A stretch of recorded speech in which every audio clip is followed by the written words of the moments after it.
السلام عليكم ورحمة الله وبركاته.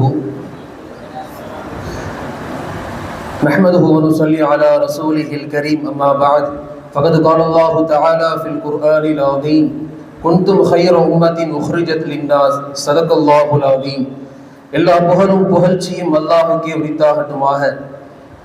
கண்ணியத்திற்குரித்தான மாணவ சகோதரர்களே, அல் குர்ஆனில் அல்லாஹ் ஜல்ல ஜலாலஹு தன்னை பிரகடனம் செய்கின்ற பொழுது மாலிகல் முல்க், அரசாட்சிகளுக்கெல்லாம் தான் அதிபதி என்று அல்லாஹ் சொல்கிறான்.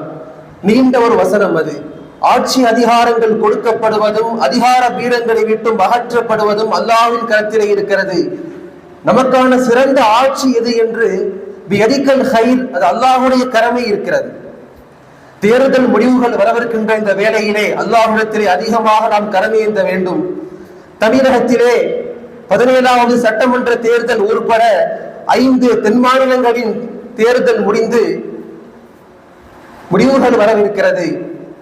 சாதிய உணர்வுகளை, மத உணர்வுகளை தூண்டி சமூக ஒற்றுமையை சிதைக்க வேண்டும் என்று நினைக்கக்கூடிய அத்துணை சக்திகளுக்கும் இந்த தேர்தல் முடிவு ஒரு சவுக்கடியாக இருக்க வேண்டும். ஜனநாயக கடமை அதிகமாக நாம் சில நாட்களாக கேட்டுக் கொண்டிருக்கிறோம். இந்த இந்திய தேசம் இருக்கிறதே 5 அடிப்படை தூண்களில் கட்டமைக்கப்படுகிறது. இறையாண்மை, சமூக நீதி, மதச்சார்பின்மை, ஜனநாயகம், குடியரசு. இந்த 4வதாக இருக்கக்கூடிய ஜனநாயகம், டெமோக்ரசி. இந்தியாவில் வாழக்கூடிய, கடைக்கோடியில் வாழக்கூடிய ஒருவனுக்கும் தன்னை ஆளுகின்ற அரசை தேர்ந்தெடுக்கும் உரிமையை இந்த தேசம் கொடுத்திருக்கிறது. எனவே தான் ஜனநாயகத்துவப்படுத்தப்பட்ட தேசம் என்று நாம் சொல்கிறோம். மேலானவர்களே, ஒரு அரசு சர்வாதிகார போக்கை கையாளுகின்ற பொழுது மக்களுக்கான முதல் ஆயுதம் என்னவென்றால் வாக்குரிமை தான். சில ஆண்டுகளுக்கு முன்பதாக குடியுரிமை திருத்த சட்டம் கொண்டு வரப்பட்டது.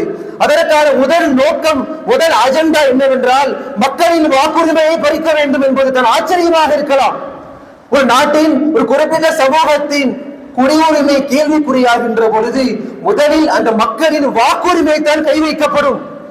வாக்குரிமை பறிக்கப்பட்டால் அந்த மக்களின் அடிப்படை உரிமைகள் மறுக்கப்படும்.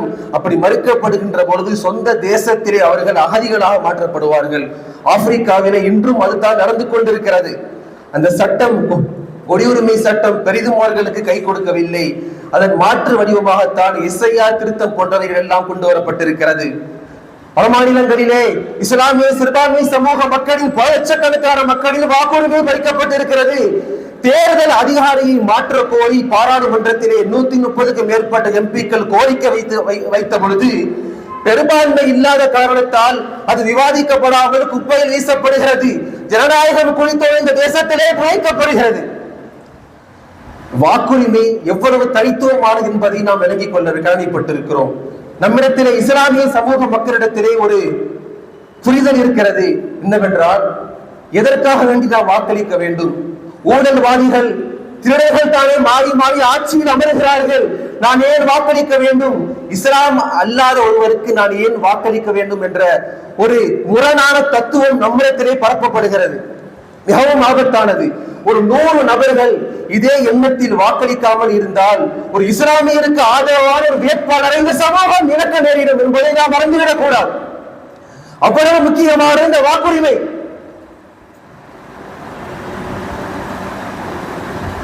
பெருமானார் ஸல்லல்லாஹு அலைஹி வஸல்லம் அவர்கள் தாயிஃபிலே நபியவர்கள் புறக்கணிக்கப்பட்ட பொழுது மக்காவில் பெருமானார் நுழைய முடியவில்லை. மக்காவிலே பெருமானார் ஸல்லல்லாஹு அலைஹி வஸல்லம் சொந்த மக்களாலேயே சமூக புறக்கணிப்பு செய்யப்பட்டார்கள். ஸல்லல்லாஹு அலைஹி வஸல்லம் பெருமானாருக்கு ஒரு எண்ணம் தோன்றுகிறது. மக்காவிலே செல்வாக்கு பெற்ற ஒரு மனிதர் முத்தஹிமுன் அதி என்ற மிகப்பெரிய தலைவரிடத்திலே பெருமானார் சந்திக்கிறார்கள். தன்னை பாதுகாக்கும் பொறுப்பை ஏற்றுக்கொள்ளும்படி நபியவர்கள் அவரிடத்திலே கேட்கிறார்கள். அந்த தலைவர் முத்தஹிமுன் அதி பெருமானாரின் பாதுகாக்கும் பொறுப்பை ஏற்றுக்கொள்கிறார். அன்று இரவு நபியவர்கள் அவர்கள் இல்லத்திலே தங்கினார்கள். மறுநாள் பொழுது விடுகிறது. அவர் முத்தஹிமுன் அதி என்பவர் தன்னுடைய ஆண் மக்களோடு உருகிய வாளை எடுத்துக்கொண்டு பெருமானாரையும் அழைத்துக் கொண்டு காபாவுக்கு செல்கிறார். மக்கள் எல்லாம் ஒன்று கூடிவிட்டார்கள். என்னவென்று தெரியவில்லை. சொன்னார் முத்தஹிமுன் அதி, முஹம்மது ஸல்லல்லாஹு அலைஹி வஸல்லம் என் பொறுப்பிலே இருக்கிறார். அவரின் ஏகத்துவ பிரச்சாரத்திற்கு நான் பொறுப்பேற்றுக் கொள்கிறேன் என்று அவர் சொன்ன பொழுது அபூஜஹல் குறுக்கிடுகிறார். இஸ்லாத்தை நீங்கள் ஏற்றுக்கொண்டீரா என்று கேட்ட பொழுது, நான் இஸ்லாத்தை ஏற்றுக்கொள்ளவில்லை, பெருமானாரின் பாதுகாப்பை பொறுப்பை மட்டும் தான் நான் ஏற்றுக்கொண்டிருக்கிறேன் அவர் சொல்கிறார். நபி அவர்கள் அவரின் பொறுப்பிலே சில காலம் இருந்தார்கள். பின் மக்கா வெற்றி கொள்ளப்படுகிறது, பெருமானார் ஆட்சியாளராக உள்ளே நுழைகிறார். இதெல்லாம் வேறு செய்தி. சிறுபான்மையாக வாழக்கூடிய இஸ்லாமிய சமூகத்தின் அரசியல் பிரச்சனைகளுக்கு ஒரு தீர்வாக இருக்கிறது. அந்த நபர் முத்தஹிம் அதி என்பவர் இறை நிராகரிப்பாளர், இஸ்லாத்தை ஏற்றுக்கொள்ளவில்லை. மக்களின் நலனென்று வருகின்ற பொழுது, தேசத்தின் நலனென்று வருகின்ற பொழுது மார்க்கம் சொல்லித் தருகிறது.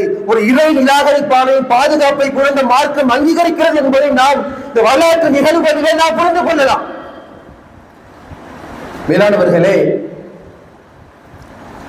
வாக்குரிமை எவ்வளவு மகத்துவமானது, எவ்வளவு ஜனநாயகத்துவமானது என்பதை இந்த நிகழ்வுகள் எல்லாம் அவர்கள் மேற்கோள் காட்டுகின்றன.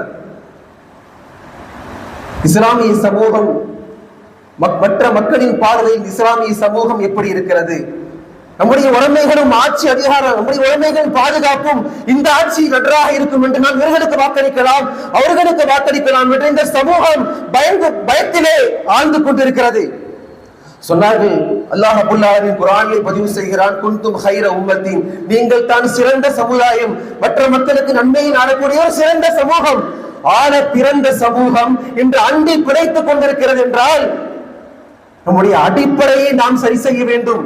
ஒரு 2 தொகுதிகளுக்கு கூட இஸ்லாமிய கட்சி தலைவர்கள் ஆளும் கட்சியிடத்திலே கேட்டு பெறக்கூடிய நிலைமையில் நம்முடைய இஸ்லாமிய சமூகம் என்று இருந்து கொண்டிருக்கிறது. சொன்னார்கள் ஸல்லல்லாஹு அலைஹி வஸல்லம் அவர்கள், நீங்கள் நாலாபுறங்களிலிருந்தும் நீங்கள் இஸ்லாமிய சமூக மக்கள் தாக்கப்படுவீர்கள்.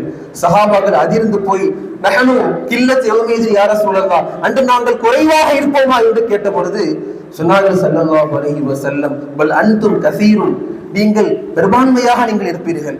உலக மக்கள் தொகையிலே, ஒட்டுமொத்த உலக மக்கள் தொகையிலே இஸ்லாமியர் எண்ணிக்கை 200 கோடியை நெருங்கியிருக்கிறது. நாம் தான் உலக அளவிலே பெரும்பான்மையாக இருக்கிறோம். ஆனால் நாம் தான் பாதுகாப்புக்கு சூழலில் வாழ்ந்து கொண்டிருக்கிறோம். இந்திய தேசத்திலே 15% இஸ்லாமியர்கள் இருக்கிறோம். ஆனால் வெறும் 3% இருக்கக்கூடிய பார்ப்பன ஆரிய வந்தேரிகளால் நாம் ஒடுக்கப்படுகிறோம். அதிகார பீடங்களிலே இருந்து கொண்டு நம்மை அழிக்கக்கூடிய அத்தனை வேலைகளையும் பார்ப்பன ஆரிய வந்தேரிகள் மிக கச்சிதமாக செய்து கொண்டே இருக்கிறார்கள். என்ன காரணம்? சொன்னார்கள் ஸல்லல்லாஹு அலைஹி வஸல்லம், ஓடையில் அடித்து வரப்பட்ட கழிவுகளை போல நீங்கள் இருப்பீர்கள் என்றார்கள். நம்ம புரிதலுக்கு சொல்ல வேண்டும் என்றால், குப்பைகளை போல இந்த சமூகம் இருக்கும் என்றார்கள் ஸல்லல்லாஹு அலைஹி வஸல்லம். சஹாபாக்கள் எல்லாம் அதிர்ந்து போனார்கள். என்ன காரணம்? நம்மிடத்திலே ஈமான் இருக்கும், ஈமானிய வாழ்வியல் நெறிமுறை நம்மிடத்திலே இருக்காது. இஸ்லாம் இருக்கும், இஸ்லாமிய வாழ்வியல் நெறிமுறை நம்மிடத்திலே இருக்காது. முதல் சருகல், முதல் கோல் என்னவென்றால், இந்த சமூகம் பதவிக்கும் தலைமைத்துவத்திற்கும் இந்த சமூகம் ஆசைப்பட்டது. ஒரே தலைமைத்துவம் என்ற அந்த கைத்தை இந்த சமூகம் இழந்து விட்டது. பல தலைமைத்துவத்தின் கீழ் நாம் இருந்து கொண்டிருக்கிறோம். இந்த நாட்டின் முதலமைச்சர் சென்னை கலைவாணர் அரங்கத்திலே நடைபெற்ற ஒரு மேலான வேலையிலே இந்த நாட்டின் மாநிலத்தின் முதலமைச்சர் சொல்கிறார், இஸ்லாமிய தலைவர்கள் எல்லாம் கூடி அமர்ந்திருக்கிறார்கள். சொன்னார் முதலமைச்சர், ஒரே அணியின் கீழ் நீங்கள் ஒன்று தேடுங்கள், அதுதான் உங்களுக்கான இஸ்லாமியர்களுக்கான பலம் என்று அவர் சொல்கிறார். சிறந்த தத்துவத்தை, சிறந்த இஸ்லாம் என்ற சிறந்த கோட்பாடு நம்மிடத்திலே இருக்கின்ற பொழுது இவர் ஒரு பிற்போக்குத்தனமான ஒரு வாழ்வியலிலே அரசியல் கட்டமைப்பில் இந்த சமூகம் இருக்கிறது என்றால் இந்த சமூகம் சிந்தித்து பார்க்க வேண்டும். சொன்னார்கள் ஸல்லல்லாஹு அலைஹி வஸல்லம், என்ன காரணம் என்றால், அல்லாஹ் ரப்பல் ஆலமீன் நம்முடைய எதையோ உள்ளங்களில் இருந்து நம் மீது உண்டான அந்த பயம் கலந்த கண்ணியத்தை அல்லாஹ் அகற்றி விடுவான். எல்லா புறங்களிலும் சமூகம் தாக்கப்படும். யானவர்களே, உள்ளங்களிலே வகம் தொற்று இருக்கும். உலக மோகங்களின் பார்ந்த சமூகம் சென்று கொண்டிருக்கும்.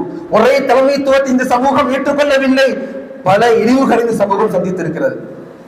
என்ன காரணம் என்றால், சொல்கிறார்கள் ஸல்லல்லாஹு அலைஹி வஸல்லம், பைஹக்கியிலே பதிவாகிறது, தமா தகூனு யுவல்லா அலைக்கும், நீங்கள் எப்படி இருக்கிறீர்களோ உங்களுக்கான ஆட்சியாளர்களும் அப்படித்தான் நியமிக்கப்படுவார்கள். ஸல்லல்லாஹு அலைஹி வஸல்லம் அவர்களின் வாக்கு ஒருபொழுதும் பொய்யாகாது. நிதர்சனமாக நாம் பார்த்துக் கொண்டிருக்கிறோம். பெரும் பெரும் தலைவரை கண்ட சமூகம் இது. மேலானவர்களே, இறைவன் சொல்லுகிறான், உண்மை முஃமின்களாக ஈமானிய வாழ்க்கை நம்மிடத்திலே இருக்குமே ஆனால் வான்துமுல் ஆலவும், நீங்கள் தான் உயர்ந்தவர்கள் என்று அல்லாஹ் ரப்பல் ஆலமீன் படைத்தவன் நம்மை பார்த்து சொல்கிறான். ஆகவே இஸ்லாமிய சமூகம் அடிப்படையை சரி செய்ய வேண்டும். எனவே அல்லாஹ் ரப்பல் ஆலமீன் அல்லாஹ்வை அஞ்சி நடக்கக்கூடிய, நம்மீது கருணை காட்டக்கூடிய நல்ல ஆட்சியாளர்களை அல்லாஹ் நமக்கு தந்தல் புரிவானாக. வஆகிரு தஅவானா அல்ஹம்துலில்லாஹி ரப்பில் ஆலமீன். அஸ்ஸலாமு அலைக்கும் வரஹ்மத்துல்லாஹி வபரகாத்துஹு.